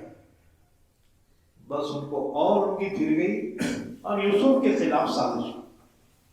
بابا جب واپس پلٹ گئے اطمینان کر کے کہ میں غلط سوچ رہا تھا، یہ بھائیاں تو بہت محبت کرتے ہیں یوسف سے، جیسے ہی پلٹ گئے تو جس کے کاندھے پہ یوسف تھے اس نے اٹھا کے زمین پہ پکڑا، مارنا شروع کر دیا ہے۔ یوسف روتے ہوئے دوسرے بھائی سے فریاد کرتے انہیں مارتا، تیسرے سے فریاد کرتے انہیں مارتا، اتنا مارا یوسف کو۔ یوسف کہہ رہے تھے ابا دیکھو جی تمہارے پیارے بیٹے کے ساتھ یہ کیا برتاؤ کر رہے، لیکن وہاں فریادی کو فریاد رس کوئی نہیں تھا۔ بہرحال بڑے نے کہا رے خبردار بس نہ رہے، مر جائیں گا نا، تم نے مجھ سے وعدہ کیا تھا قتل نہیں کرو گے، اور رک گئے۔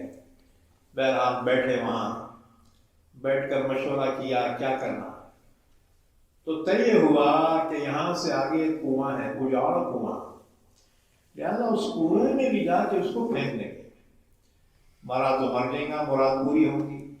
اگر کوئی قافلہ اس کو نکال کر لے گیا، بہت دور کہیں لے جائے گا اس کو، واپس نہیں آ سکے گا، اپنی مراد پوری ہو جائے گی۔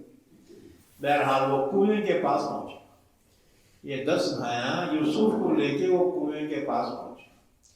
پہلے زمانے میں کنویں کو چرخہ ہوتا تھا، دیکھو ہے نی، کھینچتے تھے وہ چرخے سے رسی ڈول، وہاں لے گئے۔ یوسف کا جبہ نکالا، جبہ جو تھا نا قمیص، یوسف کا قمیص نکالا اور یوسف کے ہاتھ باندھ دیے، اور اس کے بعد یوسف کو جب کنویں میں ڈالنے لگے، یوسف نے وہ چرخی کو پکڑ لیا مضبوطی سے، تو انہوں نے ہاتھ چھڑا کر یوسف کو کنویں کے بالکل اندر لٹکایا اور آدھے میں سے رسی کاٹ دی انہوں نے۔ یوسف دھڑام سے نیچے جا رہے ہیں کنویں میں، اللہ نے جبرائیل کو حکم دیا جبرائیل جا میرے یوسف کو تھام لے۔ جبریل علیہ السلام کہتے ہیں میں اس وقت سدرۃ المنتہا پہ تھا۔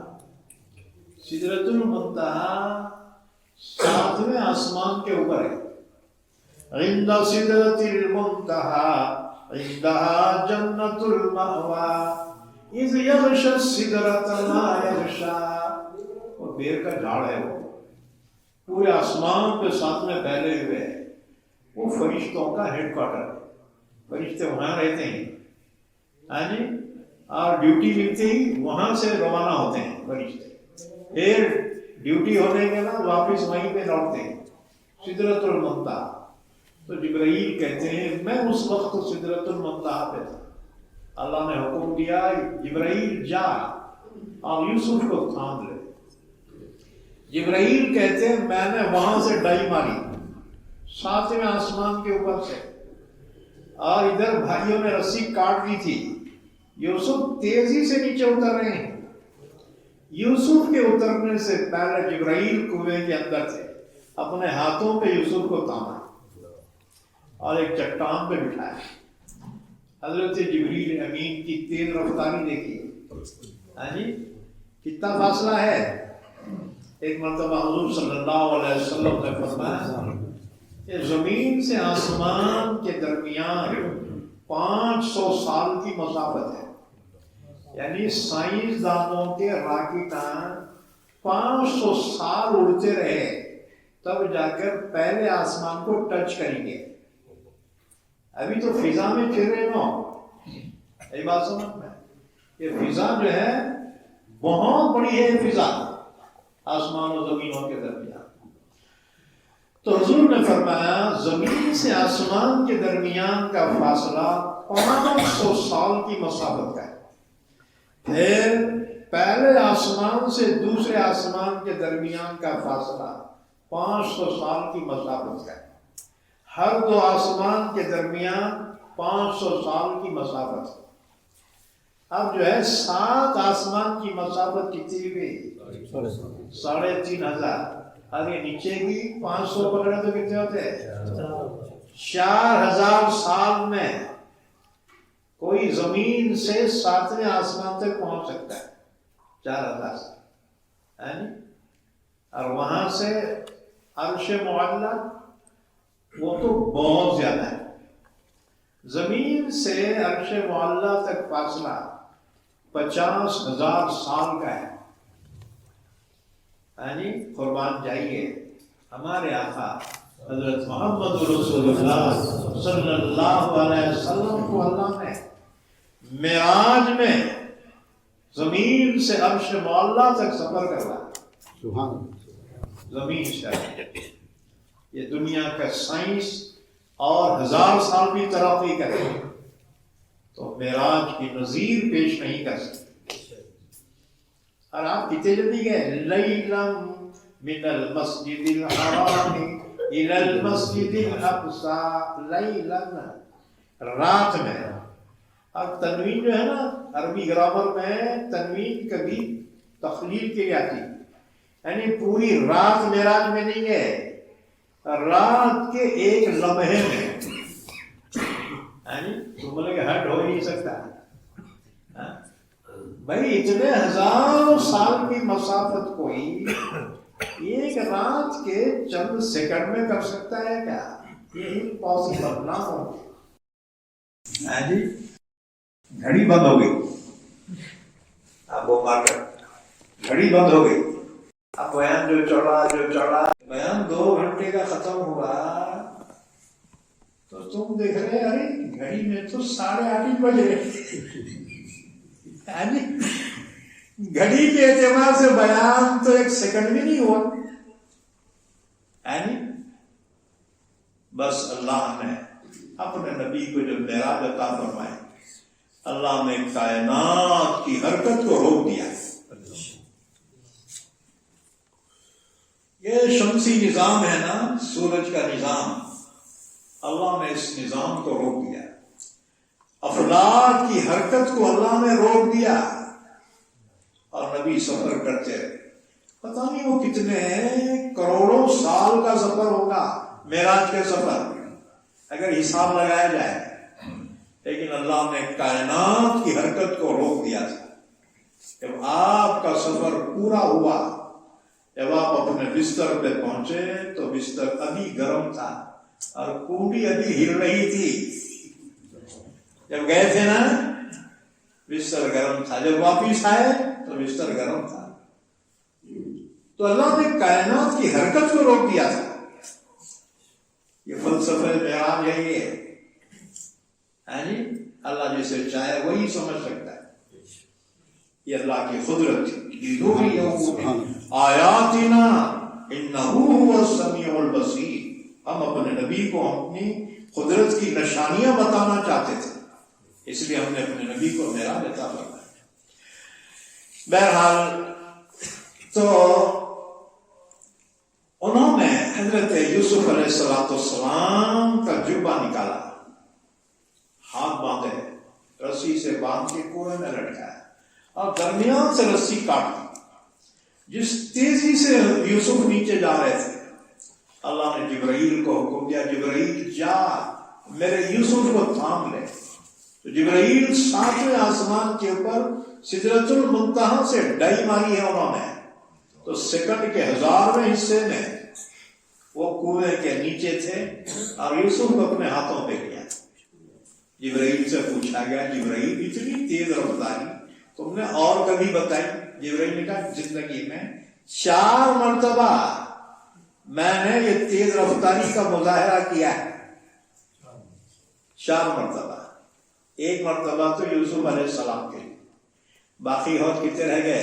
3۔ آج نہیں بولتا ادھارن دے، کوئی سب بولا تو پھر کل کون آتا یہاں، کچھ تو بھی ادھاری رکھنا پڑتا ہے۔ یہ 1، باقی اور 3 مرتبہ حضرت جبرائیل نے تیز رفتاری کا مظاہرہ فرمایا۔ بہرحال جبریل امین نے آپ کو اپنے ہاتھوں میں لیا اور ایک چٹان پہ بٹھایا، جبہ تو کمرتا نکال لیے دینا جی۔ تو حضرت یوسف علیہ السلام کے گلے میں ایک تعویذ سی تھی، ایک نلکی تھی، جبریل نے اس کے اندر سے قمیص نکالا۔ یاد رکھو یہ وہ قمیص ہے جب حضرت ابراہیم علیہ السلام کو آگ میں ڈالا گیا تھا تو انہوں نے بھی ابراہیم کا جبہ نکال لیا تھا اور گھٹنوں میں بٹھا کر جھولا دے کر آگ میں ڈال دیا تھا۔ اللہ نے آگ کو ٹھنڈی کر دیا اور حضرت ابراہیم 7 دن تک رہے اس میں، دور سے آگ جل رہی تھی ابراہیم جہاں تھے اتنی آگ بجھ گئی تھی، تو جبریل امین جنت سے ایک جوبہ لائے تھے اور حضرت ابراہیم کو پہنایا تھا۔ پھر حضرت ابراہیم کے بعد یہ جوبہ ان کے بیٹے اسحاق علیہ السلام کو ملا۔ اسحاق علیہ السلام کے بعد یہ جوبہ ان کے بیٹے یعقوب علیہ السلام کے پاس رہا۔ یعقوب علیہ السلام نے اس جبے کو ایک نلکی میں ڈال کر، کیونکہ جو کپڑا جتنا اسموتھ رہے گا اتنا کم سے کم چیز میں انہیں فکس ہو جاتا ہے، تو وہ ایک نلکی میں رکھ کے نلکی گلے میں ڈال دی تھی تعویذ کی طرح سے۔ حضرت جبرائیل نے کنویں میں وہ نلکی میں سے وہ جوبہ نکالا، یوسف علیہ السلام کو پہنا۔ اچھا وہ کنواں جو تھا نا، اتنا اجاڑ کنواں تھا وہ، اس کا پانی مہندی کے جیسا، اندر سانپاں بچھواں کیڑے مکوڑے زہریلے جانور۔ حضرت جبرائیل نے اعلان کیا، دیکھو رے اللہ کا نبی یہاں موجود ہے، خبردار کوئی اپنے بل سے باہر نہ نکلے، نبی کی شان میں کوئی گستاخی نہ کرے، ورنہ اللہ کا عذاب اس کو بھگتنا پڑے۔ پورے کیڑے مکوڑے جبرائیل کی آواز سن کے اپنے اپنے سوراخوں میں دبو گئے۔ جبرائیل وارننگ دے کے چلے گئے، لیکن سانپ جو تھا نا کم وقت نہیں مانا، یہ اپنے بل میں سے نکلا، یوسف کی طرف بڑھنے لگا، یہاں تک کہ یوسف کے قریب آ کر جو پنجہ مارنا ہے، یوسف علیہ السلام ایک دم چیخے، زور سے چیخ ماری۔ اللہ نے اس سانپ کو سزا یہ دی کہ اس کو بہرا کر دیا، اس کی پوری نسل بہری ہو گئی۔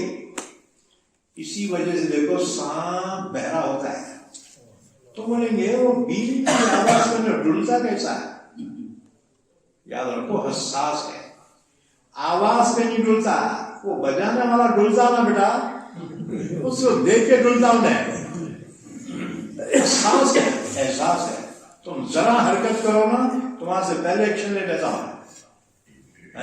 حضور نے فرمایا ہمارے اور سانپوں کے درمیان جنگ چھڑ گئی اور اب تک صلح نہیں ہوئی۔ حضور نے فرمایا اب تک صلح نہیں۔ حضور نے مدینے میں حکم دیا تھا سانپوں کو مارو، آج جو سانپ کو نہ مارے وہ ہم میں سے نہیں۔ کچھ دنوں کے بعد حضور پر جنات ایمان لائے، اطراف کے جنات جو ہے نصیبین وغیرہ کے جنات حضور پر ایمان لائے۔ قل اوحی الی انہ استمع نفر من الجن فقالوا انا سمعنا قرآنا عجبا یہدی الی الرشد فآمنا بہ ولن نشرک بربنا احدا۔ جنات حضور پہ ایمان لائے، تو اس کے بعد حضور نے صحابہ سے فرمایا دیکھو مدینے کے جنات ایمان لائے، اب اگر کہیں تمہیں سانپ نظر آئے تو فوری مت مارو، اس کو مہلت دو، اس کو مہلت دو، ہو سکتا ہے وہ جن ہو۔ جنات عام طور سے سانپ کی شکل بناتے ہیں، کتوں کی شکل میں آتے ہیں، بجلی کی شکل میں آتے ہیں، کبھی چوک پہ گدھا دکھتا تمہارے کو، گدھے کی شکل میں آتے ہیں۔ یتشکل باشکال مختلفہ، مختلف شکلیں بدل سکتے ہیں، اللہ نے ان کو یہ صلاحیت دی ہے، ہمارے کو نہیں یہ صلاحیت، فرشتوں میں ہے، جنات میں ہے، اپنی شکلیں بدل سکتے ہیں۔ تو بہرحال حضرت یوسف علیہ السلام پر جب وہ سانپ نے گستاخانہ حملہ کرنا چاہا، آپ نے ایک چیخ ماری، چیخ مارتی سانپ بہرا ہو گیا اور اس کی نسل بھی اب بہری ہے۔ یوسف علیہ السلام کنویں میں 3 دن تک رہ گئے، 3 دن۔ تو وہ باقی بھائیوں کا کیا ہوا؟ آپ کو ڈال دی اندر۔ ان میں سے بعض جو بدماشاں تھے انہوں نے آواز یوسف یوسف، یوسف سمجھے بھائیوں کو رحم آیا ہوگا، ہاں بھیا ارے زندہ ہے، لاؤ پتھر ڈالو اس کے سر میں، اس کو ختم ہی کر دیں۔ بڑا بولا رہے خاموش، میرے سے وعدہ کرے نا قتل نہیں کرو گے، ڈال دیا کنویں میں، اب چلو گھر، خطر نہیں کرو گے، خبردار کوئی پتھر نہیں مارے گا۔ بہرحال وہاں سے وہ لوٹتے وقت یوسف کا جو جبہ نکال لیے تھے نا، ایک بکری ذبح کی اور اس کے خون کے چھینٹے یوسف کے جبے میں مار لیے اور انتظار کر رہے رات ہونے کا۔ جب رات ہو گئی، عشاء کا وقت ہو گیا، اب وہاں سے چلے گاؤں میں۔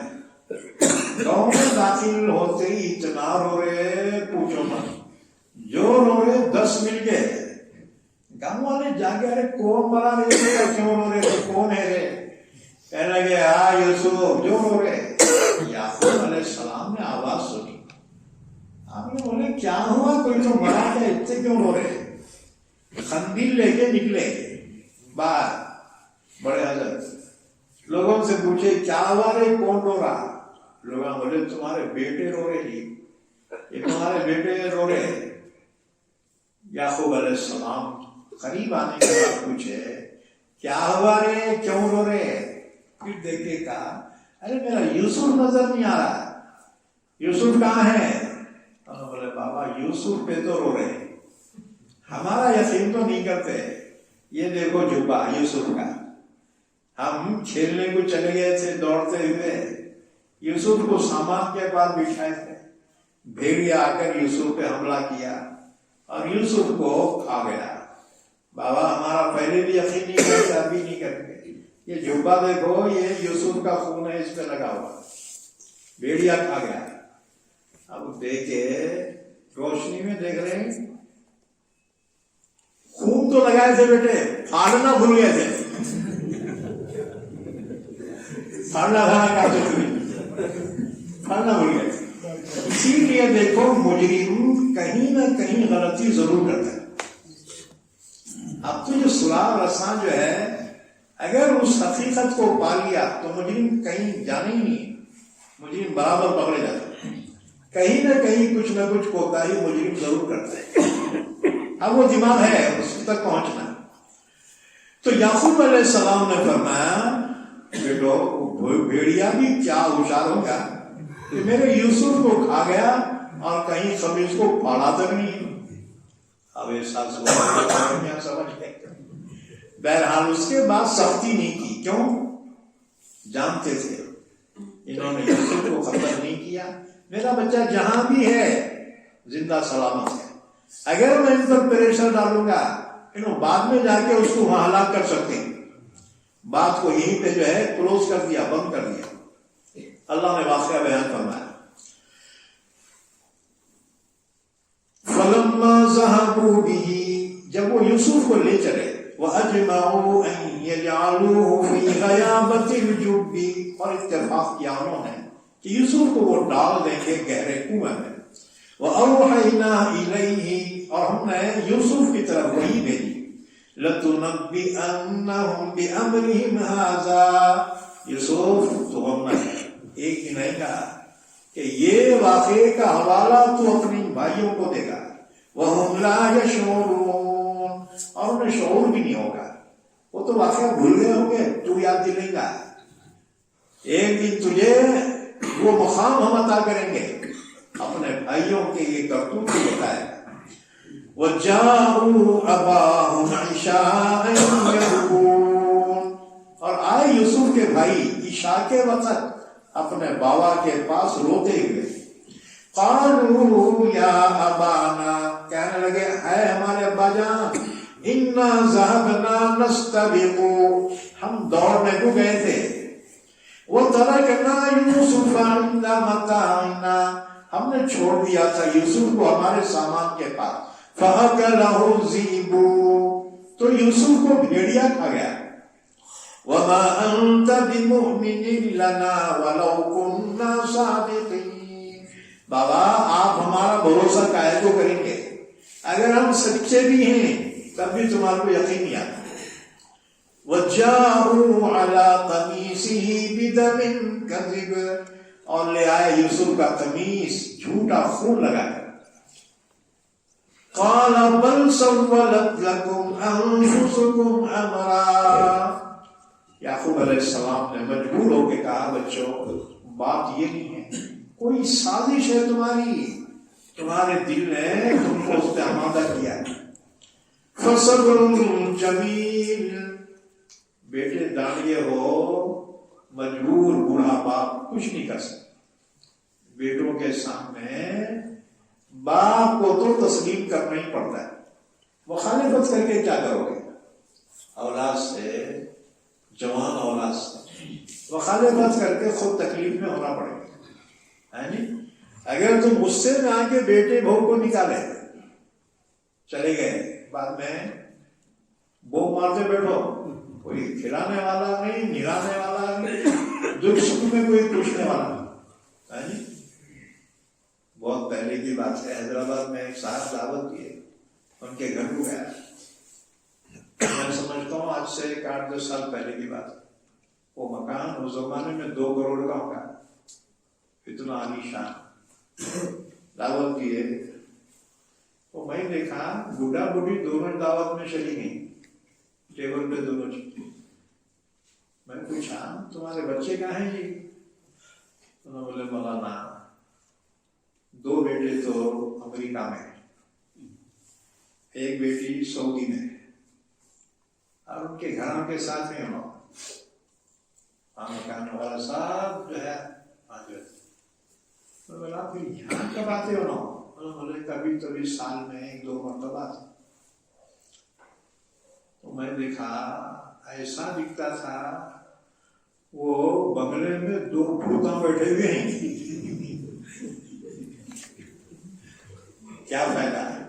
ابھی اتنا بڑا مکان، نہ بیٹا خرید نہ بیٹا خرید، نہ پوترے نہ نواسے، کیا فائدہ وہ زندگی کا؟ ہاں جی، بہت نعمتیں کھا رہے ہیں، لیکن اولاد سے بڑھ کے کوئی نعمت نہیں، یاد رکھو، اس لیے اولاد کی قدر کرو، پیار محبت سے ہی ان کو رکھو، زیادہ ٹینشن نہ کو لو اور ٹینشن دیو نہ کو۔ بیٹے تو تمہاری بات تو برداشت کریں گے، لیکن ماما برداشت نہیں کرتے، انہوں نے کیا نہیں تمہارے اما باپ بہت کیرکیاں لگا رہے، چلو اپن الگ جا کے رہیں گے، انہیں سو ٹوکتی کان میں، ہاں جی، ہم نے چھوڑ کے چلے گئے، آپ وہ مارتے بیٹھو، کس پہ غصہ کرو، کس کو محبت کرو، اس لیے آخر وقت میں کمپرومائز پہ کام چلاؤ، ہاں جی، حکومت تمہاری ختم، ہاں جی، اب یوں سمجھ لو تم ماجی مکھیہ منتری تھے، یہ کبھی تمہاری چلتی ہوگی، اب عمر ہوگی، اب تو حکمت سے کام، ہے جی۔ اور ایک پتے کی بات تم کو بتاؤں، اولاد کو کرنا تو کیسا ہے، انہیں 100 روپے منگانا تو 200 دے اس کو، بھو اگر بولی بابا 500 ہے کیا، اسے 2000 کی نوٹ دو، بیٹا رکھ لے، اور کیا ہونا میرے کو بول، انہیں تمہاری چائے مس کری تو پھر دیکھو، سیوا کریں گے، ہم سمجھتے ہیں انہوں خرچہ کر لیتے ختم کرتے ہیں، ہم پوٹلی پہ پوٹلی بن کے رکھتے ہیں، کیا یہ پوٹلیاں خبر میں لے جانے کو رکھے کیا، اولاد پہ خرچ کرو، بیٹا اگر منگانا اس سے زیادہ توقع سے زیادہ دے، اور دوبارہ تمہارے کو اف بولا تو یاد رکھو، بھو 1000 میں بھی 2000 دے اس کو، وہ تمہاری خدمت پھر ضرور کرے، رکھ کے کیا کرتے، رکھ کے مرتے کیا، بھوکے رہ کے خزانے کے سامنے مر جانے سے بہتر ہے خزانہ تقسیم کر کے جاؤ، تمہیں محبتیں ملیں گی، عقیدت ملیں گی، احترام ملے گا، یہ اولاد تمہارا احترام کرے گی، یہ بھاوا تمہارا احترام کریں گی، عزت کریں گی، ان کا منہ بند کرو پیسوں، کنجوسی نہ کرو، ٹھیک ہے، چندے والے کو کم دیے تو چلتا ہے، وہ بیٹے کو زیادہ دو، منگنے سے پہلے دو، تمہاری خدمت دیکھو، سیوا زندگی بھر کرتے ہو، حکمت سے کام۔ حضرت یعقوب علیہ السلام میں بڑی حکمت سے کام کیا.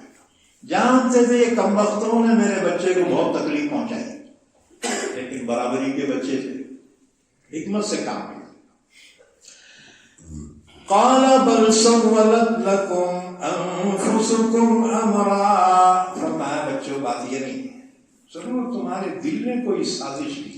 فصبر جمیل، بوڑھا باپ کیا کر سکتا ہے، اب صبر ہی بہتر ہے.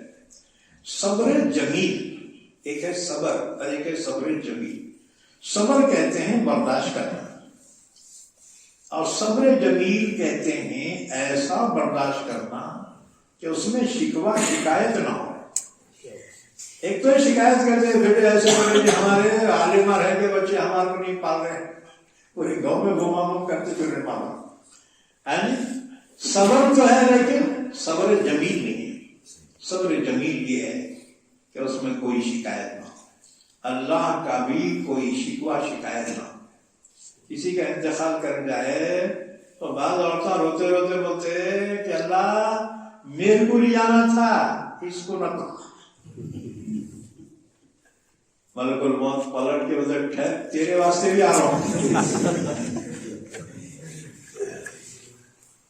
باری ہے، جانا تو سب کو ہے. بہرحال صبر جمیل اسے کہتے ہیں کہ جس میں شکوہ شکایت نہ ہو. فصبر جمیل، اور صبر ہی بہتر ہے. واللہ المستعان علی ما تصفون، جو کچھ تم بیان کر رہے ہو نا یوسف کے بارے میں، بس اللہ ہی میرا مددگار، اللہ ہی. بعد میں پریشر نہیں ڈالا، کیونکہ جانتے تھے پریشر ڈالا تو جہاں پہ رکھے ہیں وہاں جا کے مار دیں گے، نقصان میرا ہوگا، میرے یوسف کا ہوگا. تو معلوم ہوا حکمت کے ساتھ مسئولیت کے ساتھ بھی انسان کامیاب ہو سکتا ہے. بہرحال ہم نے آیتیں تو اور پڑھنی تھی بہت سی، وقت مکمل ہو گیا. انشاءاللہ باقی آیتوں کی تفسیر اور یوسف علیہ السلام کا واقعہ آئندہ مجلس میں بیان کیا جائے گا انشاءاللہ تعالی. تو ہر مہینے کی آخری بدھ کو یہاں تفسیر ہوتی ہے، اور ہر مہینے کی پہلی بدھ کو تکیے میں تفسیر ہوتی ہے.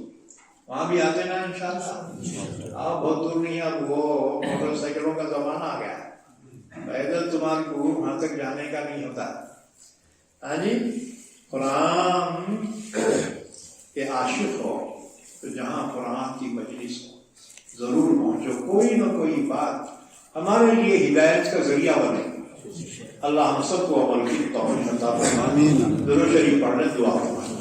اللهم صل على محمد وعلى آل محمد بارك وسلم. اے اللہ ہمارے گناہوں کو معاف فرما، ہماری خطاؤں سے درگزر فرما. یا اللہ ہمیں علوم قرآن عطا فرما، قرآن کو سمجھنے کی عمل کرنے کی توفیق عطا فرما. یا اللہ حاضرین مجلس کی جائز تمنائیں دلی مرادوں کو پورا فرما. یا اللہ کرونا سے ہماری حفاظت فرما، ہمارے اہل و عیال کی حفاظت فرما، ہمارے اہل خاندان کی حفاظت فرما. یا اللہ امت مسلمہ کی حفاظت فرما. یا اللہ ایمان والوں کی روزی روٹی میں برکت عطا فرما، ایمان والوں کے گھروں میں سکون عطا فرما. جتنی خیر کی دعائیں رسول اللہ صلی اللہ علیہ وسلم نے فرمائی ہیں ان سب میں ہمارا حصہ نصیب فرما. جتنے شرور و فتنوں سے حفاظت چاہیے ان تمام سے ہماری حفاظت فرما. صلی اللہ علی نبینا محمد وعلی آلہ وصحبہ اجمعین برحمتک یا